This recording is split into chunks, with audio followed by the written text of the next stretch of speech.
By looking at the title, I think you already must know what we are discussing today. Yes, we are discussing error correction. So I will explain each and every error and why there is an error and what will be the correct answer, everything. So if you are interested in watching that, then please keep on watching. First example देखो, linguistics are my favorite subject. बताओ तो इसमें error क्या होगा?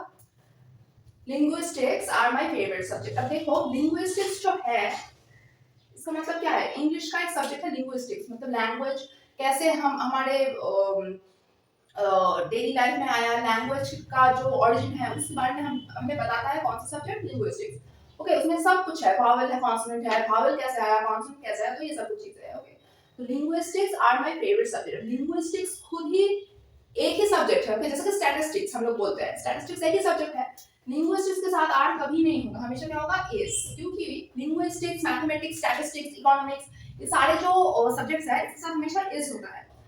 याद करो, मैंने बताया था linguistics, statistics, economics, physics, mathematics, ये सारे जो सब्जेक्ट्स हैं इसमें एस है, लेकिन ये सारे सब्जेक्ट एक ही सब्जेक्ट को डिनोट करते हैं, इसलिए हमेशा आर नहीं होगा, इज होगा। ओके, नेक्स्ट देखो, it is raining since 8 o'clock this morning.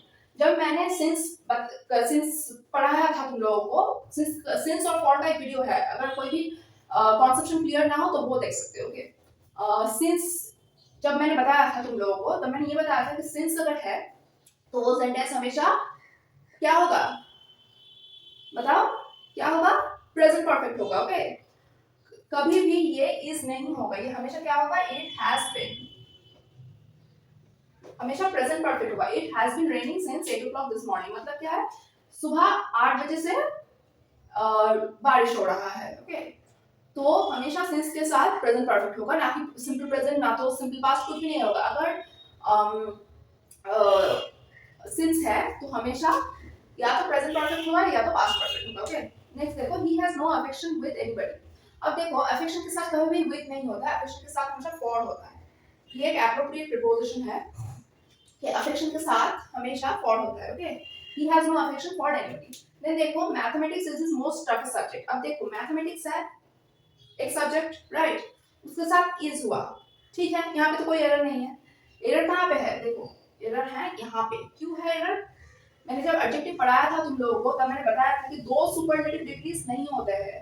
Okay, most एक सुपरलेटिव डिग्री है, टफेस्ट भी एक सुपरलेटिव डिग्री है। कैसे हमें पता चला? क्योंकि टफेस्ट के बाद में ईएसटी है, तो टफेस्ट क्या है? सुपरलेटिव डिग्री है। तो कभी भी दो सुपरलेटिव डिग्रीज नहीं होता है। ओके, तो ये कट जाएगा, मोस्ट कट जाएगा। Mathematics is his toughest subject. Okay, next देखो, consider the heavy rain, it is better to stay at home. अब बताओ तो यहाँ पे क्या होगा? Consider the heavy rain, it is better to stay at home. बहुत बारिश हो रहा है आज, तो it is better, it is safe to stay at home today. तो यहाँ पे कंसीडरेट नहीं होगा, यहाँ पे कंसीडरिंग होगा। Considering the heavy rain, it is better to stay at home today. Okay, considering होगा, कभी कंसीडरेट नहीं होगा। ओके, कंसीडरेट का कुछ और ही मतलब बन जाता है। नेक्स्ट देखो, the old man not only thanked us but blessed अस। अब बताओ तो यहाँ पे क्या एरर है? The old man not only thanked us but blessed अस। वो बूढ़े आदमी ने हमें सिर्फ शुक्रिया अदा ही नहीं किया, बट हमें ब्लेस भी किया, आशीर्वाद भी किया। अब देखो, the old man not only thanked us, not only है ना, तो इसके साथ हमेशा बट आल्सो होता है, बट यहाँ पे आल्सो कहाँ पे है? नहीं है यहाँ पे आल्सो, राइट, तो यहाँ पे बट के साथ आल्सो होगा।